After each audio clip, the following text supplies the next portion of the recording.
जय श्री राम। आप सभी दर्शकों का हम हार्दिक स्वागत और हार्दिक अभिनंदन करते हैं।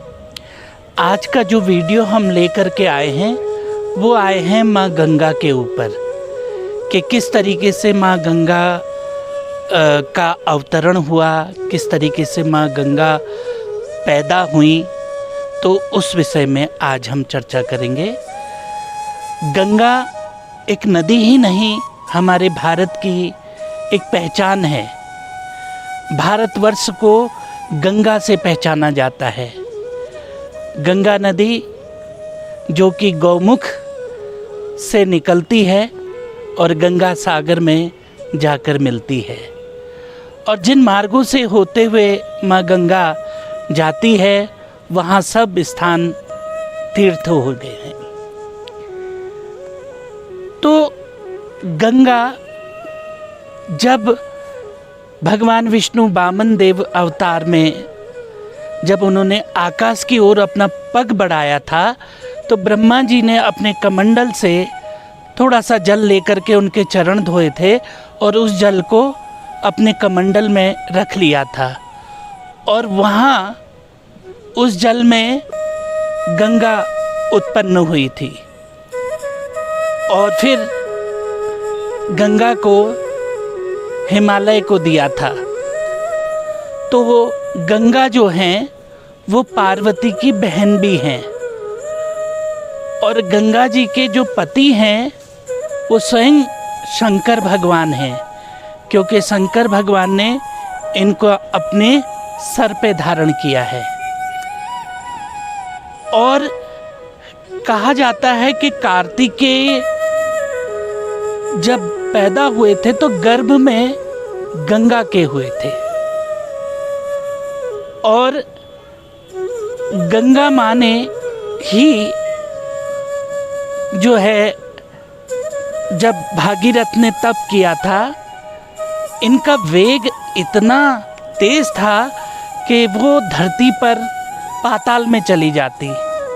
तो इसलिए फिर भगीरथ ने जो है वो शिव जी की उपासना की और शिव जी से आग्रह किया कि आप इसको अपनी जटाओं में स्थान दें। तो जटाओं में बांध दिया तो उनका वेग जो है वो कम हो गया, और फिर वहाँ से गंगा भगवान विष्णु के चरणों से होती हुई और भगवान शंकर की जटाओं से निकल करके गंगा भारतवर्ष को पवित्र करती हैं। गंगा को पार्वती ने श्राप दिया था कि तू हमेशा लोगों के पाप धोएगी और शव जो कि शव है वो तेरे तट पर जलाए जाएंगे। तो तब से जो है ये श्राप के कारण आज गंगा में लोग अपने पापों को धोते हैं, उसमें स्नान करते हैं। और गंगा में स्नान करने के जो तरीके हैं वो हैं कि आप संध्या के बाद गंगा स्नान ना करें, और गंगा स्नान रजस्वला स्त्री गंगा में स्नान ना करें, और सूतक में भी गंगा स्नान नहीं करना चाहिए।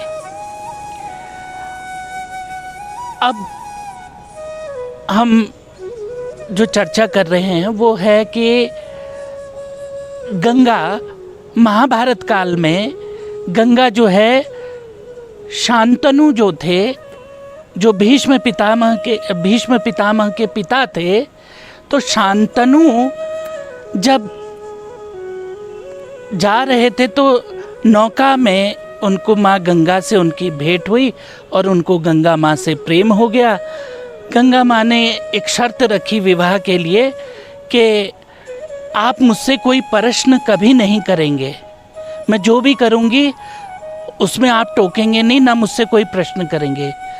तो ऐसे करते करते गंगा गर्भवती होती थी और अपने बच्चों को कहीं छोड़ आती थी। तो जब भीष्म पितामह पैदा हुए तो जब वो उनको भी अपने साथ ले जा रही थी, तब शांतनु ने उनसे पूछा तुम कहाँ लेके जा रही हो।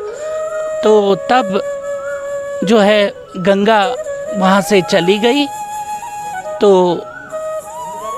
ये कथा है। तो गंगा जो है वो हमारी पहचान है, हमारी संस्कृति की एक पहचान है, और गंगा हमेशा से पूजनीय है। विष्णुपदी, विष्णु के पैरों से माँ गंगा को माना जाता है, तो इनको विष्णुपदी भी कहा जाता है। और शिव जी के जटाओं से हो करके भागीरथी भी इनको कहा जाता है, क्योंकि भगीरथ के तप से माँ धरती पर अवतरित हुई थी। तो ये कुछ जानकारी आज हमने आपको दी। आशा करते हैं कि आपको ये गंगा जी के विषय में जो जानकारी हमने दी वो आपको अच्छी लगी होगी। जिन लोगों ने अभी तक हमारे चैनल को सब्सक्राइब नहीं किया है वो सब्सक्राइब कर लें, लाइक करें, शेयर करें, और कमेंट्स बॉक्स में अपने कमेंट्स आप ज़रूर लिखें, ताकि हमें पता चल सके कि हमारे वीडियो आपको कैसे लग रहे हैं, और कहीं पर कोई कमी हो रही हो तो हमें बताएं, ताकि हमें पता चल सके कि हम इसमें क्या सुधार कर सकते हैं। तो आज के लिए बस इतना ही। जय माँ गंगे, जय श्री राम।